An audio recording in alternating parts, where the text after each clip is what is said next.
2 weeks கிட்ட சுண்டைக்காய் நல்லா காய்ச்சிருந்தது. ஸோ என்னைக்காவது ஒரு டைம் ஃப்ரெஷ்ஷாக பறித்த உடனே காரக்குழம்பு மாதிரி ட்ரை பண்ணி பார்க்கலாம் அப்படின்னு யோசிச்சிட்டே இருந்தேன். ஸோ சாட்டர்டே என்ன பண்ணேன் அப்படின்னா, மார்னிங் லஞ்ச் ரெடி பண்ணும்போது ரைஸ் வச்சுட்டு லஞ்சுக்கு வந்து காரக்குழம்பு சுண்டைக்காய் வச்சு ரெடி பண்ணலான்னு சொல்லிட்டு ஃப்ரெஷ்ஷாக அப்போவே பறித்து உடச்சி ஒரு 3 to 4 டைம்ஸ் கிட்ட நல்லா வாஷ் பண்ணி எடுத்துக்கிட்டேன். இதான் ஃபர்ஸ்ட் டைம் நான் சுண்டைக்காய் காரக்குழம்பு ரெடி பண்ணுறது. எனக்கு பெருசாக அந்த பூண்டு காரக்குழம்பு வைப்போம் இல்லையா, அதுக்கும் இதுக்கும் வந்துட்டு டேஸ்ட் வைஸ் வித்தியாசம் தெரியல.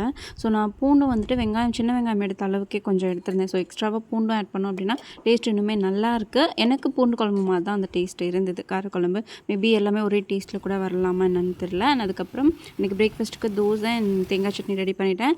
அண்ட் மிட் மார்னிங் ஸ்நாக்குக்கு கொஞ்சமாக பச்சைப்பயிறு ஊற வச்சுட்டேன். அதுக்கப்புறம் நைட்டு சப்பாத்திக்கு கிரேவி மாதிரி எதாவது ரெடி பண்ணலான்னு சொல்லிட்டு சோயா ஜங்க்கும் வந்துருந்துச்சு. ஸோ அதையும் வந்துட்டு சோக் பண்ண வச்சுட்டேன். ஸோ டின்னர் வரைக்குமே எனக்கு பிளான் பண்ணி எல்லா ஒர்க்கும் ஃபினிஷ் பண்ணிவிட்டு பிரேக்ஃபாஸ்ட் சாப்பிட்டுட்டு எனக்கு ரேஷன் போக வேண்டியது இருந்தது. ஸோ இதான் ஃபர்ஸ்ட் டைம் போகிறேன். ஸோ கொஞ்சம் ஏர்லியாகவே கிளம்பிட்டேன்.